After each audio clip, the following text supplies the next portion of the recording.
Hello, and welcome to the Coder Kids podcast. I'm Jeff Ward, the owner of Coder Kids, joined as always by my faithful co-host, James Thornock. That's the me. man, the Black Friday man. That's right. Black Friday wearing a black shirt because James loves technology. I do. And he loves to shop and buy new stuff for his computer. Guilty as and charged. So that's what he's doing today because we're recording this on Black Friday. Right. I, on the other hand, the only thing I bought, I was telling you earlier, I bought an 8 terabyte hard drive. James, on the other hand, bought two 14 terabyte hard drives. Yeah. Best Buy is doing a deal. If you're still listening, if you listen to this on Black Friday, pick up that deal. It's great. So I bought two of them for a podcast, for some of the other videos we record. I don't know. I kind of think maybe I should pick one of those up. I don't know. Pretty good price. Return the 8 and grab that 14. Know. Yeah, I don't know. It's worth it. So I also I picked up some RAM. I picked up 64 gigabytes of RAM in 2 sticks. So the 32 gigabyte. Yeah. That's pretty expensive, isn't it? It's $250. There was there was like a $30 coupon though on Newegg, so it was like $30 off of that. So yeah, still expensive. I'm gonna have to do that at some point because the other Black Friday deal that I picked up was the Creative Suite from Adobe. There you go. And so I am now with James as a Premiere Pro subscriber. Yep, it's hard to avoid. So we're I think that's the real tough part is like, I just built this computer, so then it's like, okay, so then you get the nice apps, and then it's like, oh, the apps aren't running like fully optimized, so I'm gonna like upgrade some more. And then you just like, it's a constant drive for performance. Oh my gosh, yeah, for but sure. If we start making tons of money, then we'll just get like supercomputers. That's right. No problem. So it's so funny because it's Black Friday and graphics cards are unavailable, and so are the new AMD CPUs. So, yep. I definitely want the new AMD CPU. It'd help with video recording, like screen recording, while playing video games. It's like both things are intensive, and so you have to have like a kind of the top of the line CPU to do both at the same time. I did see a video the other day about having double CPU. Is that possible? Yeah, I mean, it's not really common anymore. Yeah, okay. And you have to have like a very particular motherboard. So it used to be a lot more common than it is now. Yeah. But well, James, what's the life update? I guess we've kind of done a little bit, but anything else going on other than Black Friday? Yeah, I mean, I don't want to. Thanksgiving is really hard for a lot of people this year. Some people choosing to meet, some people. So I'll just tell, real quick, with one family, we met outside, in the wind. Now in Houston, it's so nice. I think it was like 72 degrees. And so, there was no kind of feast or anything, but we just kind of chatted outside. It was actually pretty nice. And then I ate dinner with my family, and that was it. Yeah. So, but other than that, the big risk factor is kind of my granddad, and so we made sure everything was okay with him, and just like,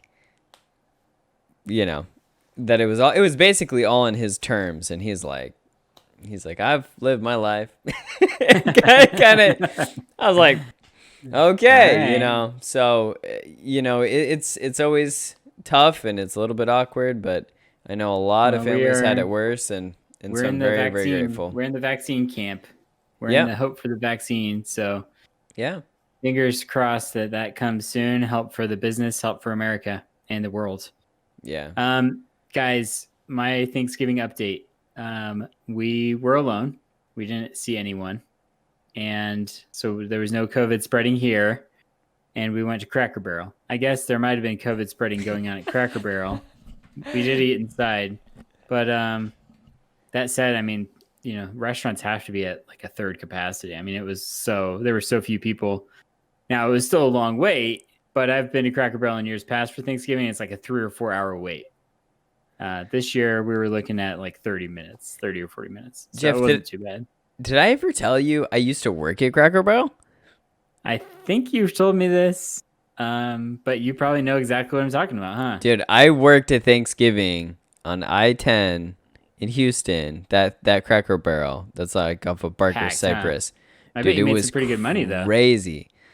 Yeah, like I got one or two $20 tips, but It nothing doesn't like. stand out as like a really big day. Oh, it was for a money- massive money. day. Oh, no, well, I don't know. Yeah, I Because wasn't. I would just think that I was still Maybe- like maybe we learning. I only should- worked maybe at we Cracker should Barrel tip for more. for 3 months anyway, so I wasn't like super okay. good. So So- other people made more money because they could turn tables faster. But All right, I yeah. gotta tell you the other update, James. Okay, sorry. So we did Thanksgiving, and Yeah. then today I've been working on home reno again, and it's actually kind of fun thing. Shout out to my other DIYers, because I am taking apart a toilet right now. Like this second, like I messaged James to film this intro while I was taking apart a toilet. Yeah. I think. Well, on that note, let's flush into our next segment. All right, this is James Thornock. Welcome to the Coder Kids podcast. Today on the podcast, we have a special guest, and then we're also joined by Jeff Ward as well, the founder of Coder Kids. Andrew Maddocks is our special guest today. He is he's a father. He taught theater for a while. He worked in Houston, Texas, was in the Area Spring Branch ISD, if you're familiar with that. And currently he is writing a ton of dissertations, and we're going to get into the nitty gritty of all that stuff. But right now, as far as I understand it, he's studying educational policy and all of the lovely intricacies of governments and policy writing and curriculum at the state levels. So fun stuff there. So we're going to get into that, but also, stay tuned. There are going to be some pretty interesting questions, certainly, that we had a lot of fun writing. And so I'm sure you're going to have excellent answers.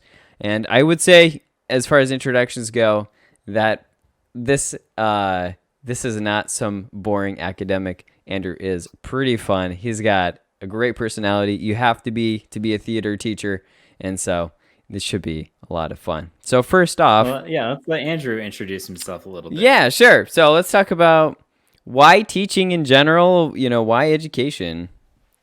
Sure, 'cause it paid, and they let me act crazy for a living. It was kind of fun.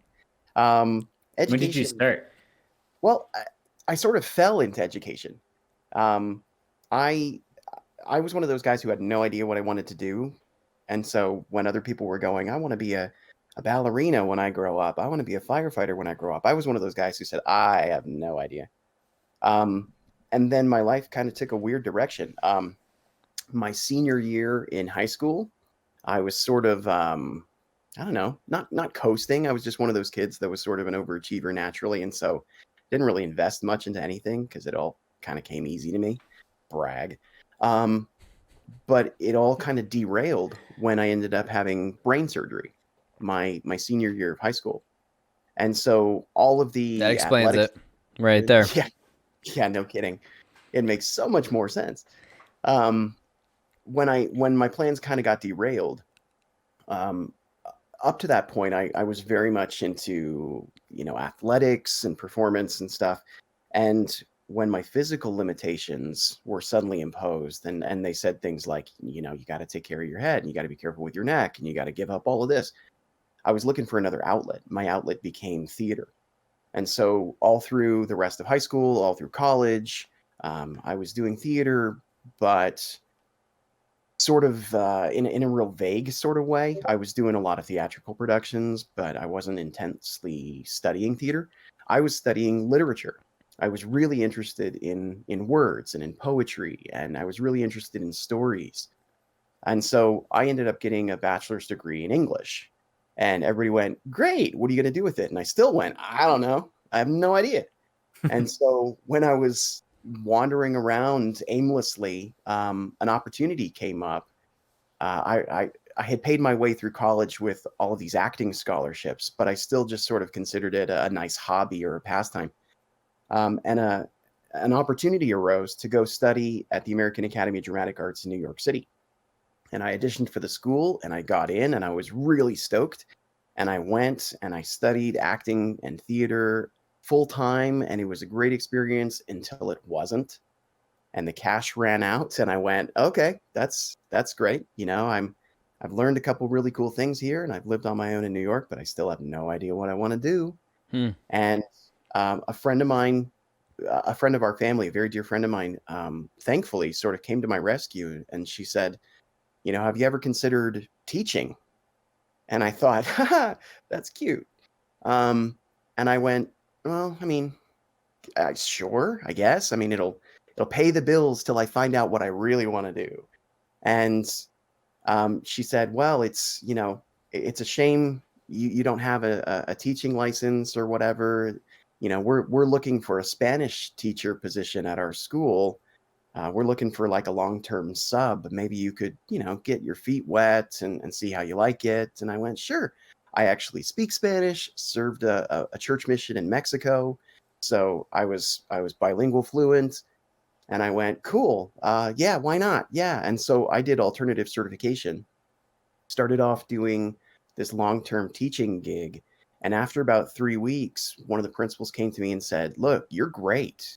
Do you want the gig full time? And I went, That's funny. sure. Yeah, why not? Yeah, that's cool. Yeah, okay, cool. And I sort of just fell into it. And next thing you know, I was teaching Spanish for 5 years. And then at the same school, when the theater position became available, I went, yeah, why not? Let me toss my hat into the ring for that. And I got that position and I taught theater for another 8 years. And it just became this sort of thing where it stopped being the stepping stone to something else. I'm going to do this until I figure out what I want to do. And I started to realize how really good at it I was, that all of the skill sets that I developed, being able to talk to people, being able to explain really complicated things in a really easy way, being just dynamic and interesting and not boring. It was all these skill sets that I went, yeah, maybe I'm kind of a good fit for this. And so I ended up teaching for 13 years. And somewhere around year 11 or year 10, I went, this is great. I love this, but I wish that I could make a bigger impact. And I wish that I were getting paid more because, teachers get paid squat. And so I looked at it and I said, what's the next step? I want to stay in the world of education. I want to keep using the same skill sets. I'm really good at this. How can I take this to the next level? And so I looked at my options and I said, I need more education. And I went and got my master's. I got a Master of Arts in Teaching. And I put it to good use and I kept teaching. But ultimately I said, if I'm going to do more, I got to get out of the classroom. I either have to go administration or higher education. And so for me, the next step was getting my doctorate. And so I looked into a bunch of different programs. And for me, the best fit was the University of Houston. And I looked into their program for an executive EDD in educational leadership and policy studies. And that's where I'm at right now. So ultimately, I'm still kind of like, when people say, what do you want to do with your doctorate? I go, I don't know, but I'm sure I'll figure it out. And I'll either go into administration or I'll go into, teaching at college or higher education or consulting or something in that regard. But that's where I'm at. And so from point A to point B, that's how I got to where I am. Cool. Let's We don't talk know in- where point C is yet. So No clue, man. Let's talk in some brief detail about, because James was telling me that your dissertation is quite complex, and Yeah, it's got lots that you know like everything about government funding of schools. So I don't want to go like that deep, but give us like the surface level explanation of what your dissertation is all about, and Sure. and I don't know, like how it's my maybe dissertation going to for impact the non-dissertation future of, yeah. My dissertation is all about what I decided to do is I decided to combine a lot of my interests, which in hindsight was either a really great idea or a really terrible idea because it's taken me this long. But I decided to combine the things that were affecting me personally. So what I'm studying is I'm studying how the Texas educational finance system, specifically Chapter 41 recapture, how that component, that sort of Robin Hood thing, how when a district becomes subject to that recapture policy, the districts, my theory is, and I'm hoping to prove this, my theory is that the performing arts tend to take the higher percentage of the hit. So when a school district really finds themselves in a budget shortfall and they just can't make ends meet, usually because of something like recapture, the first thing on the chopping block is the really expensive things like electives. Because in Texas, nobody's going to cut athletics programs. It's gospel there. Yep. And so the only other program that's really expensive that tends to have less return is the performing arts, choir, music, theater, dance, all these different visual arts as well. When they look at what it costs in terms of resources in order to do that, they tend to go, okay, we're either going to cut your budget, we're going to slash your program, because we definitely want to hold on to our core curriculum classes, our test prep classes, all of the things that other funding sources are tied to, where they can get additional funds or they can get federal help. And so, sorry to say it, but electives sometimes are seen as expendable. And I use the term elective very carefully because the new legislation, the new policies in place at the federal level eliminate that term. They basically interesting. electives as core curriculum. It's part of a well-rounded education. So they consider it essential to a student as well. It's not just STEM, it's STEAM. And so unfortunately, this designation, it's vestigial, but it has stuck. And so people still look at the performing arts like it's this cute thing to keep the kids entertained rather than as a real educational value. They go to school and they enjoy their band class, but they're really here to learn math and science. And so I'm not disparaging any other curriculums, but it's just unfortunate that the outlook is, performing arts, we can do without it. Yeah, it's like shout out to Mr. Holland's Opus. Recently watched that. Have you seen that, Jeff? That's a classic. Yeah, I mean, we watched it. Goodness, like a couple weeks ago, actually. So a lot of the things that you're saying, you're like, oh, it kind of fell into teaching. Wasn't like originally like your game plan. Same thing, main character. I mean, spoilers for like a freaking very old movie at this point. It's on Disney Plus if anyone's interested. Right? It's awesome. The lessons are universal. I was just gonna say something though. Like last week, we had this conversation about how like kids need to find what they like. And, for us, we've talked a lot about like coding and technology applications and things, but, creativity. Your video's frozen. I don't know what, Jeff. My video froze? Yeah, I don't know why. But we can still hear you just fine though. So I'm going to keep talking for a second. I don't want to interrupt your point. Sorry. But, we've talked about how kids need to find their thing. And for a lot of kids, it's not math and science. It's not reading. It is. You're back. Oh, cool. It's these creative topics. It is theater and it could be coding or technology in some way.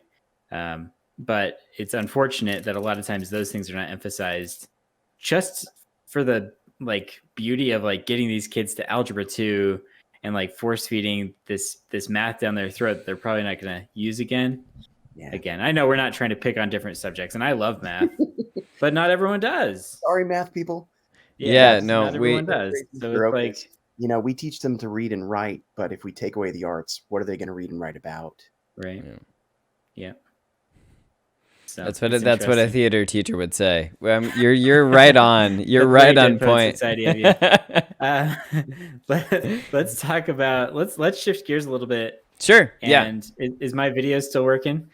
Nope. It stopped again. What the heck? I don't know. But your audio is great. So.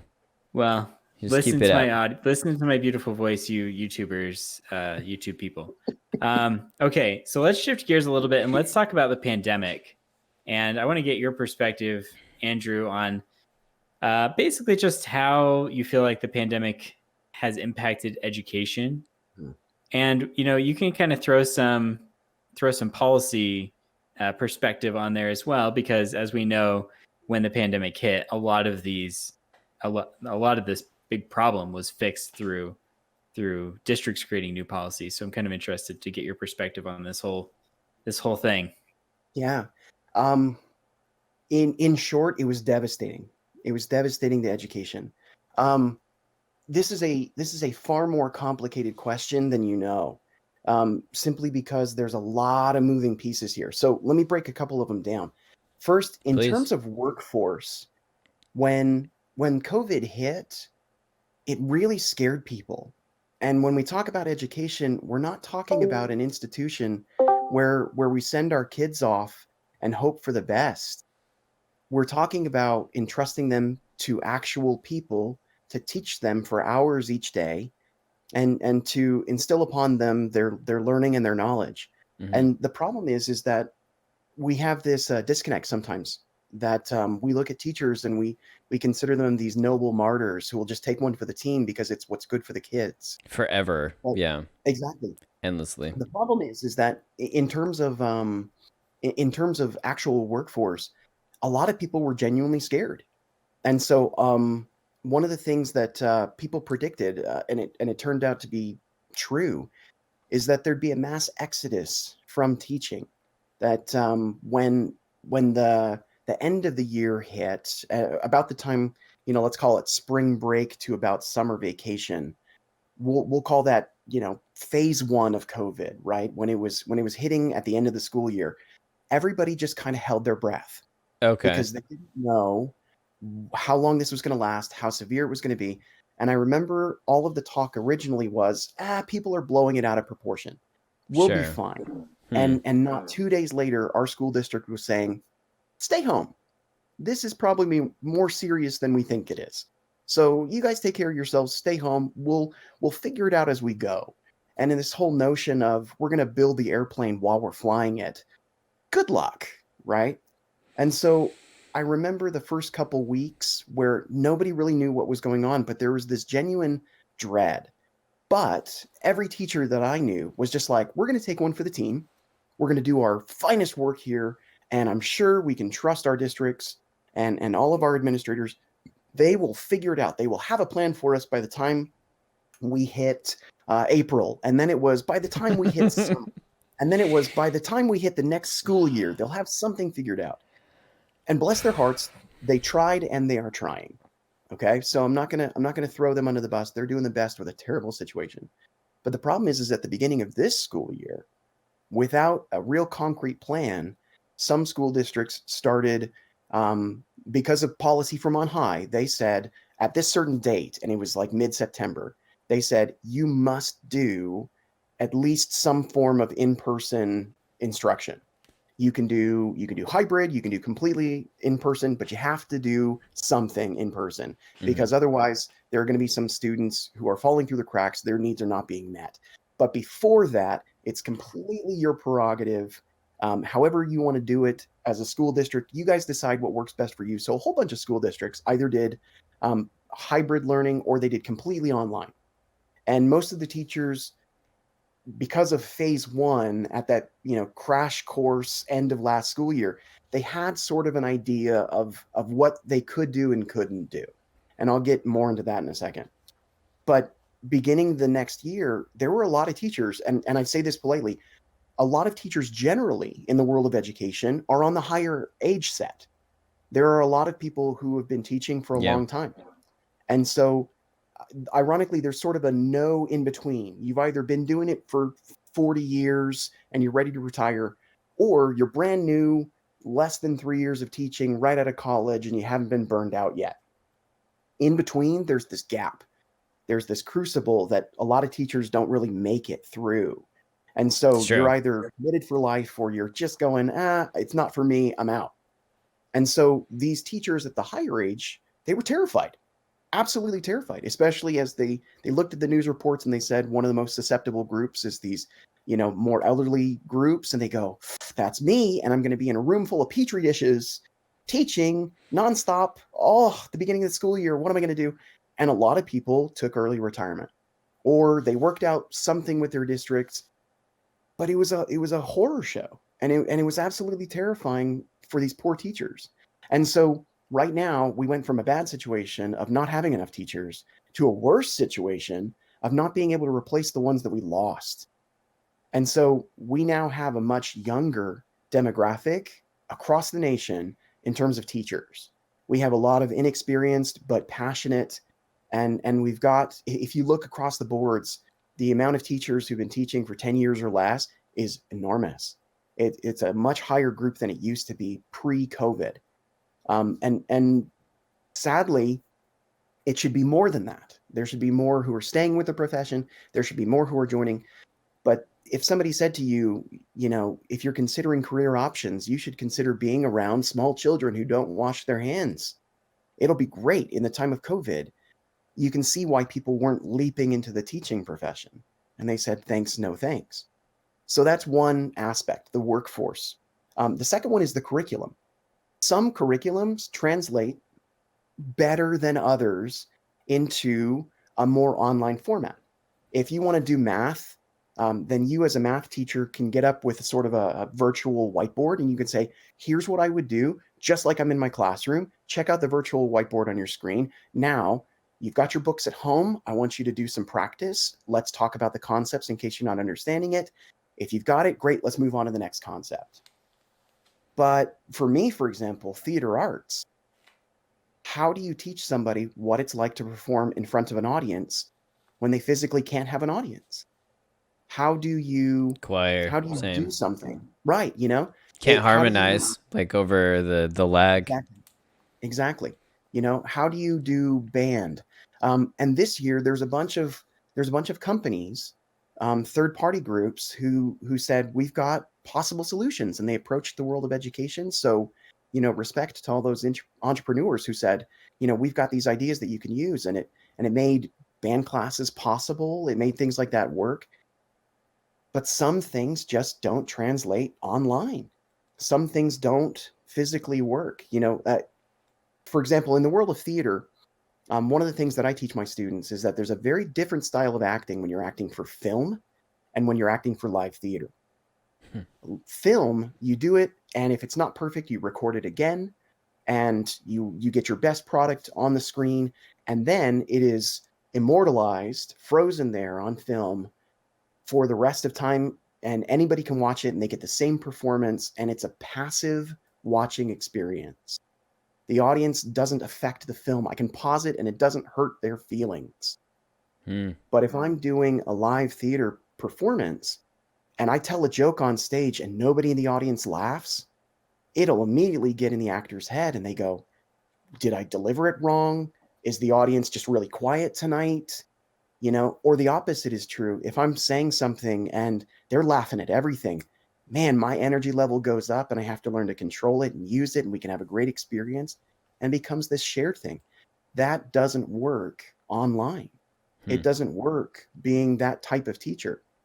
So that was another issue in terms of curriculum. There are some things that are just naturally going to fall by the wayside or take a harder hit when you try to switch everything to hybrid style teaching. The third one is, what's everybody's plan, right? This is unprecedented. So like I said earlier, everybody was doing their best that they could at every level, federal, state, local. Everybody's trying to figure out a plan, but the problem is that they're all waiting for somebody else to come up with the good idea. One of the greatest and worst aspects of education is collaboration. Is that you can look around at other schools and go, what are they doing right that we should be doing? Or what is this other district in this other state doing that maybe we could incorporate and make us better? And so it's constantly looking around at all of these running experiments and going, that one's working, that one's not working. What can I, steal? What can I incorporate? This never happened before. When COVID hit, everybody was just floored, going, yeah, but how do you address all of the students who have no technology at home? And I don't mean a computer. I mean, they have no infrastructure. They have no Wi-Fi, or worse, they have no quiet place in their home where they can just listen to the teacher talk because they're too busy watching all of their little brothers and sisters. It is a completely different issue, asking students to transform their homes into learning environments when sometimes that's just not possible. So on the federal and state levels, they were looking at things going, how can we be supportive? Maybe we can throw more funds at the problem and help everybody get their own laptops. And it became kind of a cool idea. Let's get the technology into the hands of the kids. Some districts like Spring Branch, they were already trying to go one-to-one instruction. They were already trying to make sure that every single student had a laptop, every single student had technology. And it was a great plan even before COVID hit, because it was this idealistic plan of that's what good education should look like. But it doesn't address the other issue of how do you help them learn at home? How do you help them when they're stuck at home and all of their other siblings are stuck at home, and maybe mommy and daddy are stuck at home because they're not allowed to go to their work, and suddenly you got 6 people in a 2-bedroom apartment and everybody's on their laptop and the Wi-Fi is not keeping up, and maybe Yeah. you can't hear, and who's going to cook lunch, and it becomes a whole different issue sometimes. And I know, since you guys are both former educators, and I know every educator out there understands this, there are some students who come to school to get away from home. They come to school because it's a safe place. They come to school because it's a quiet learning environment. It gives them nutrition. It gives them privacy. It gives them this opportunity to have a safe place. And COVID just took it all away. I remember in the first couple of weeks, back in March, when they asked us to stay home, one of the biggest concerns that everybody had was, but what about all of those kids on free and reduced lunch? What about all of those kids who depend on the school system in order to just get a meal? You know, mommy and Yeah. daddy are both working, 2-income family, and they're just squeaking by. How do you make sure this kid gets an apple every day, or, you know, a waffle stick in the morning? What are we giving these kids? And so they started doing, both in HISD, Houston ISD, and Spring Branch ISD. I think A-Leaf and Aldine were doing something similar. I know Katy was doing it. A lot of the Houston area school districts, they were doing brown bag lunches. They were immediately going, you know, we're going to keep the system going as best we can. We'll get all of the cafeteria workers to just, you know, pack up these brown sack lunches, and, you know, they can come by and pick it up from various elementary schools in the district, Yeah. which is great if you have a ride, which is great if mommy and daddy can drive to the school and pick up lunch and they're not both working. So That's I think the rough. fourth issue was, I hate to say it this way, but sometimes education is a really sophisticated daycare. We give grown-ups the security that somebody's going to watch their kids and protect their kids throughout the day so that they can go and have an income, so that they can go and work and provide for rent and groceries and stuff at home. And so we're entrusted with their kids and we're watching their kids, but COVID just screwed that up. COVID was making people stay home. And I have a personal experience where I had a student who was in one of my classes. Immediately, COVID cost his dad and his mom both their jobs. So they had zero income coming in. And then the kid, this teenager, he was about 15.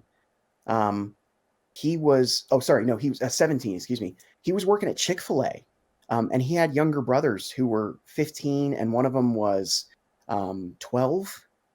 And he was the sole income provider in the whole family because Chick-fil-A was still open.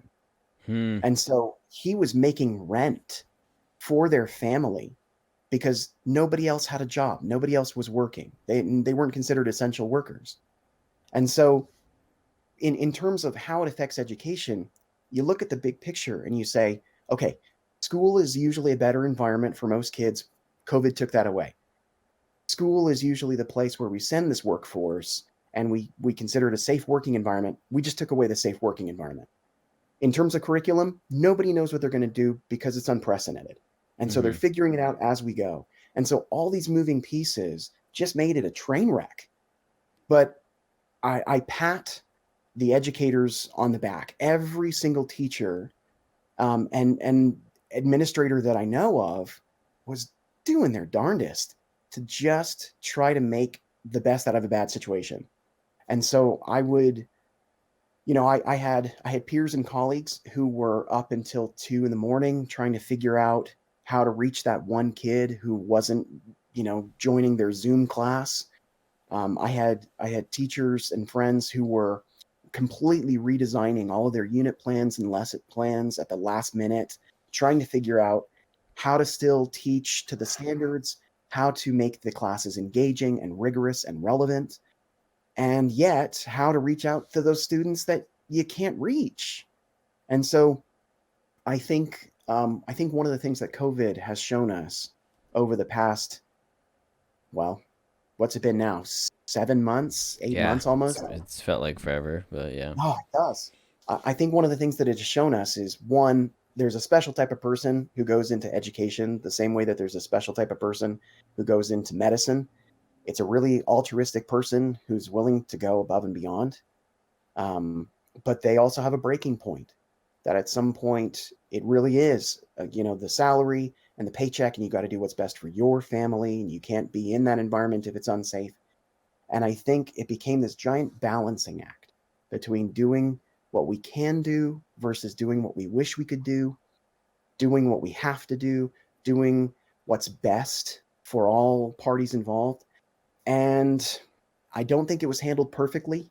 I think a couple of those balls got dropped in the juggling act, but I think it is impressive to say what happened in such a short amount of time. And I think, based on everything I've heard from peers and friends who are in the trenches this year, they hate every second of it, and they can't wait until COVID goes away so that they can go back to normal. But I'm not sure that normal will ever come back. Yeah, that's something that I've worried about, that there's not a normal that's ever going to come back. Well, I want to jump back. You said something about a one-to-one policy that Spring Branch and a bunch of other districts across the country have implemented. And we've previously done some different episodes on education or technology in education. So I'm just wondering, who makes those policy decisions when it comes down to a decision like a one laptop to one student policy? And you said that's a good policy. I kind of want to put you on the spotlight and say, why is that like default a good policy? Just being devil's advocate. Sure. I can give you 2 reasons why it's a good policy. But let me talk first about your sort of your premise of, where did it come from and whose idea is it? Yeah. It's almost entirely every local school district's policy. Every school board, they have, for most things, they have carte blanche in terms of how they run their school district. Okay. And so what Spring Branch might do might be different from what HISD might do, but there is sort of an unspoken influence, especially if you are a successful or very large district like HISD. A lot of the other districts are going to look at what you're doing and saying, okay, what are they doing, and does it work for them in a large scale? Because clearly, if it works for them, it'll certainly work for us, right? So I love how you said successful or large. No, yeah, that's not always the same thing. No.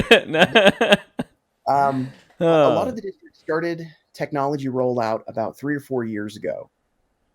It really came down to, how are we best using the resources, the finite resources that we have as a school district? And at some point, everybody was looking at the elephant in the room going, textbooks. Why are we buying more textbooks? We buy these incredibly expensive textbooks. These textbook companies, they're charging $80, $90, $100 per textbook, and each school is using part of their district allocation money to buy these enormous class sets, give one to every kid. It's the conventional school experience. Take home your math book, go home and do, all of the odd numbers on chapter 4. Here's the thing, though. That's great if those textbooks never get updated. But when you're teaching a subject like social studies, where the dynamics of geography and sociology are constantly changing, then you have to get new textbooks every year. There's also contracts that a lot of school districts sign with some of these companies that put in the fine print that you must update your textbooks every given number of years. It's like a subscription service for these textbook companies that provides income for them and it's a good resource for us. But the problem is that education has transformed over the last 10 years. I would go and search Google before I would go and open my math book. You know, if I'm looking for an answer, I can go hit up YouTube and search Khan Academy, and I can have some awesome Indian dude teach me all of the laws of physics. And I can go, sweet. And that's way more engaging than read chapter 4. Okay, but I don't understand what I'm reading. And so at some point, the districts started to say to themselves, look, we're teaching students for a world that is changing. We're teaching them in old ways how to be ready for a new world, and it's not working. And the disconnect isn't working. And so we've started to transition in education. And I say this generally. There are definitely some holdouts. So I say this generally. There are definitely some people who are still very old school, who are very attached to the old systems, but they're dinosaurs, and they're going to find that if you don't change, you will go extinct. Well, Instead, let me throw out a question here. So regarding how technology is transforming our schools, there's also an argument that maybe we're bringing technology into an old system. Yes, I into absolutely. an antiquated system. So what are your thoughts there? I mean, you can provide everyone with one-to-one. That doesn't necessarily mean that they're going to be prepared for the world ahead. This is one of those things that comes into the philosophy of teaching. A lot of people who aren't teachers, and some who are, they look at teachers and they say, I can do what you do because I know what teachers do. And I know what teachers do because I've seen one. I had teachers, they taught me in high school. All I have to do is do what they did. Piece of cake. I can do that. You get up, you talk, students learn, get your paycheck, call it a day. The thing is, that's one of the worst systems of education and instruction that there is. This whole lecture series of, English 1301 that you do in college freshman year, where you're sitting there and there's one professor, maybe even just a teacher's aide, and they're teaching the class to a auditorium full of people, and it is a one-way, I'm talking, you're listening and learning, done, right? This whole idea of I've got a full bucket and you've got an empty one, and I'm just here to pour my knowledge into yours, is a very antiquated system. And so if you want to get a better sense of why that is, think about the last time that you learned how to do something new, a new skill, right? There was probably a lot of failure involved. There was probably a lot of trial and error. And there's probably almost certainly passion and interest involved in your end that would make you want to pick up this new skill, a new language, or the ability to crochet, or a certain style of dance. Archery, for example, is one of my favorites. It's a skill set that you have to do yourself. And at some point, there's sort of like an apprentice program. There's a mentor over your shoulder going, maybe you want to try this. What do you think would happen if you did?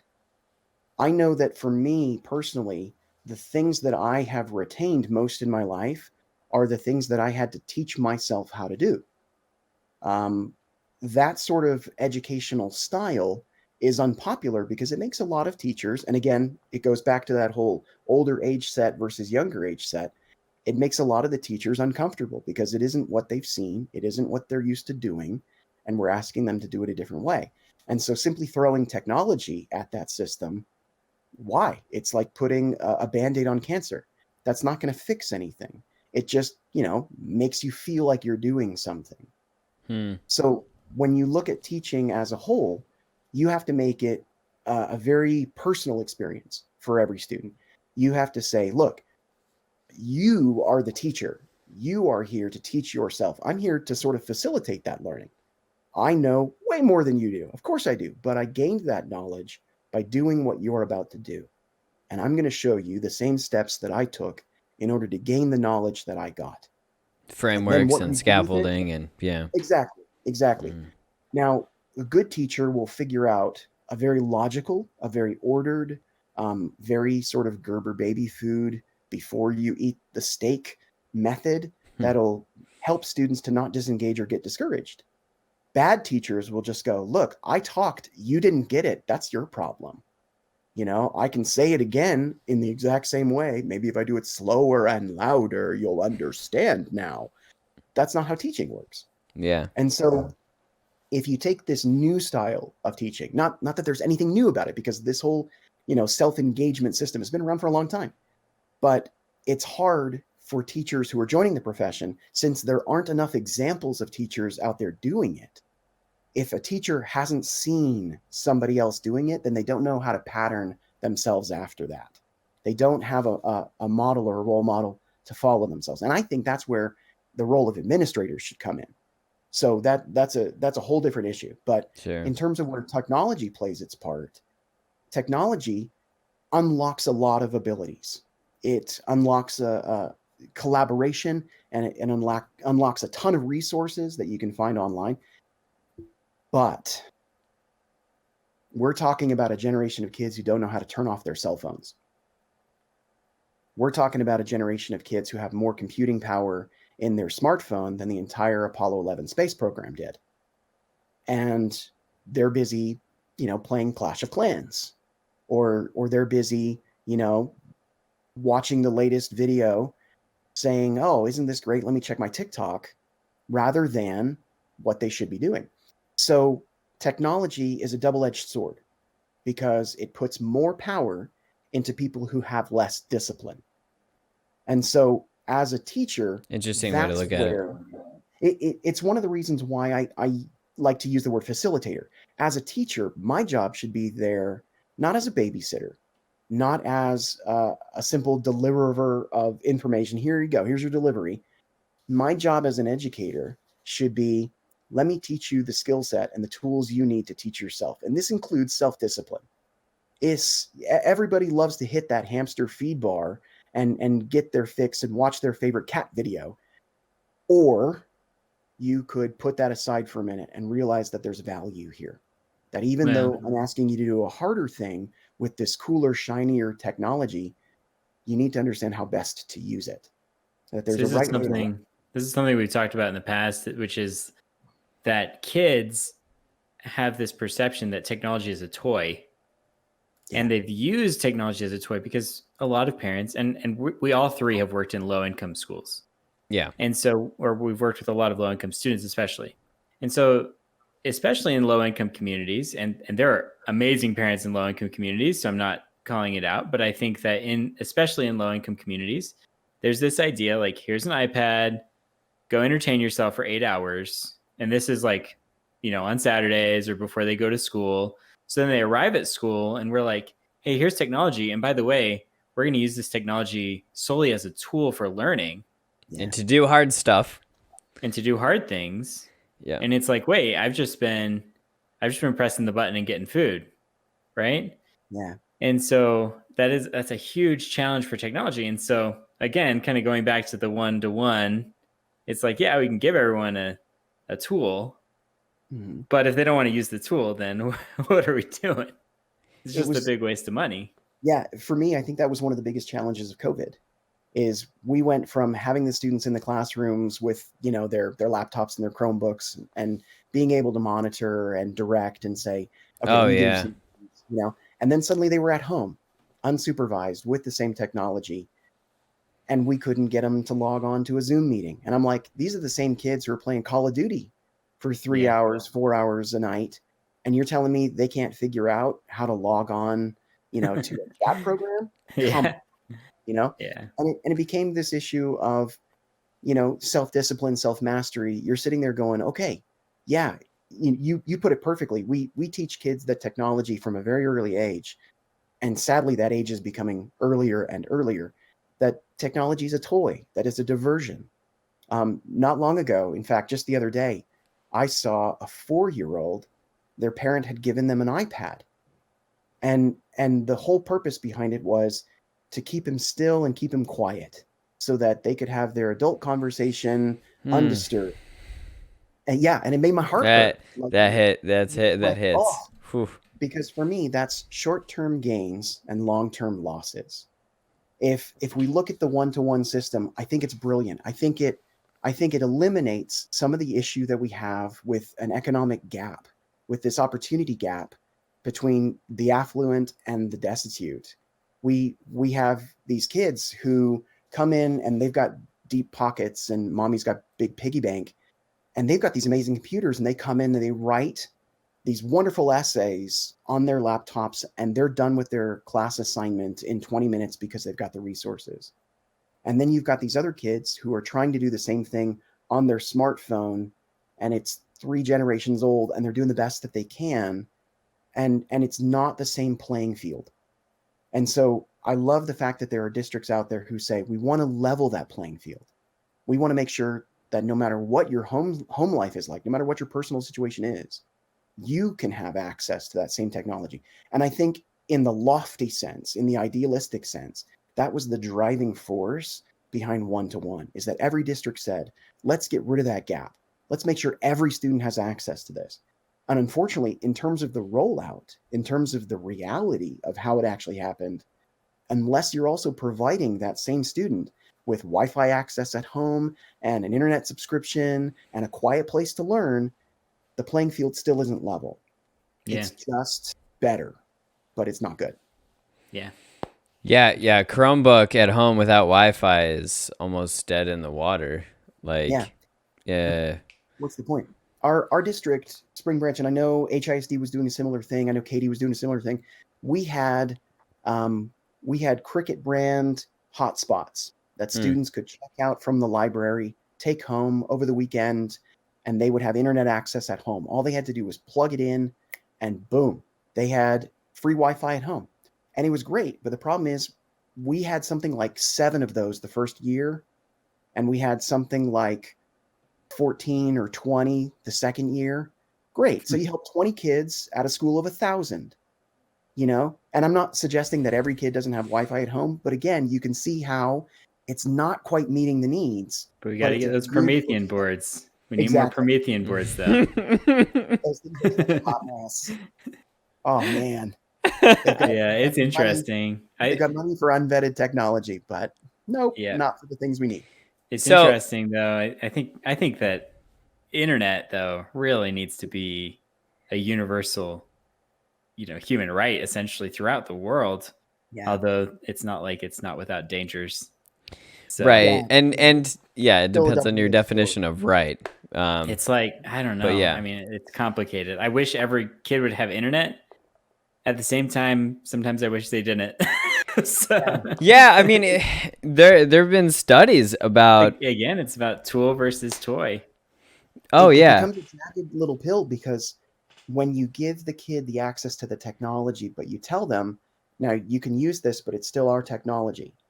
And anything you access, we're going to monitor.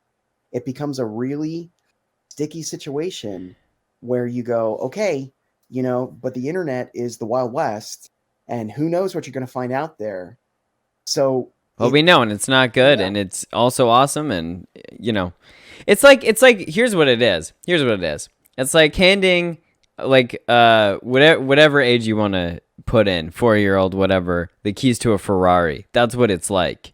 It's like, all right, I need to go to the grocery store, or you can go to the neighborhood park. It's like, but you could go anywhere as fast as you want, and you can hurt yourself too. Oh yeah. Sorry for yelling, people. And saying, I got excited. Yeah, no kidding. It's like handing $10 to your little toddler and saying, okay, would you rather get groceries or candy bar? Yeah. 10 candy bars, or if you can buy that these days. I don't even know what they cost. I had a friend when I was growing up who was very affluent. His parents were loaded, and unfortunately he was kind of a latchkey kid, and so his parents would go on these trips and they would disappear for a week, 2 weeks at a time. And there was one time where they disappeared and went on some family trip for like 2 months. And he was in his early teens at that point. He was 13, 14. They said, you can take care of yourself at home. You're fine. You're not going to blow the house up or anything. And they gave him a wad of cash. And they said, here you go. Here's in case you need extra food. There's food in the fridge. You'll be fine for whatever. Here's the phone number in case there's emergencies. Here's the wad of cash. And my friend, I kid you not, just bought Skittles. All he did was buy Skittles. And he lived on Skittles for breakfast, lunch, and dinner. Sponsored Oh my by gosh. Skittles. I kid you not. The end of the story, though, is that he went into kidney failure because he didn't eat anything else. Oh my He gosh. lived on Skittles, and it damaged his kidneys. And so to this day, he's still got the damage on his kidneys. But it's the sort of thing where you go, it seemed harmless at the time, right? As a parent, I think to myself, would I give my kid unfettered access to the entire internet and just say, look, I have to go to work. Here's the Chromebook and the free Wi-Fi. Be good. You know? No, of course not. Yeah. And And we that's didn't grow my up. problem. Yeah, we didn't even grow up with that option. None of us did, right? But these are different challenges for these kids. They live in a different environment. And They that's really that's what's tough, you know, for you parents listening. We have a lot of empathy. All three of us are parents. I'm the youngest parent, so to speak, in terms of like how long my kids have been around. My single child has been around. But they live in a different place than we lived, and we lived in a different place than those parents. And I think before that, you know, I don't know, circa, you know, pre-industrial revolution, like how you were raised, you would raise your kids that way, and there'd be basically no change for centuries potentially. Like it's so these are challenges that are wildly different, and so yeah. Anyway, we feel for you. We're trying to, you know, send out some resources to you. You know, get in some experts to make things a little bit easier. Well, and plug for Coder Kids, I think is that it gives kids an opportunity to learn how to use technology as a tool, but do so in like a fun and creative way, in an engaging way. And I think that Yeah. that's really the key that I would say for any, you know, in education or any program like ours is like we want kids to use technology. We love technology. We think Oh, it's we really do. powerful, really impactful. Shout out to And Black Friday. yeah, and it could be transformative for kids' lives. But learning to use it as a tool in a helpful way is just so powerful compared to just using it as a toy, just using it as like instant gratification. You know, how can we use it to create and to be creative and to express ourselves? I think that's the really fun part of technology. And yeah. Yeah, and it's also the challenge. So, good luck, Yeah, parents. We'll just end it not that- there. Good luck. Good luck. See ya. We're done. So, kind of a quick fun question just to wrap up is what's as a teacher, what was your most favorite piece of technology you thought was interesting, and what was your least? Just kind of like quick answers. Putting you on the spot. Yeah, the irony is, even though, you know, my subject matter didn't really lend itself to technology, I used a lot of it because I'm a total nerd. And so I found ways to make good use of it. I had a triple screen set up in my classroom, kind of paid for with my own money. Shout out to me.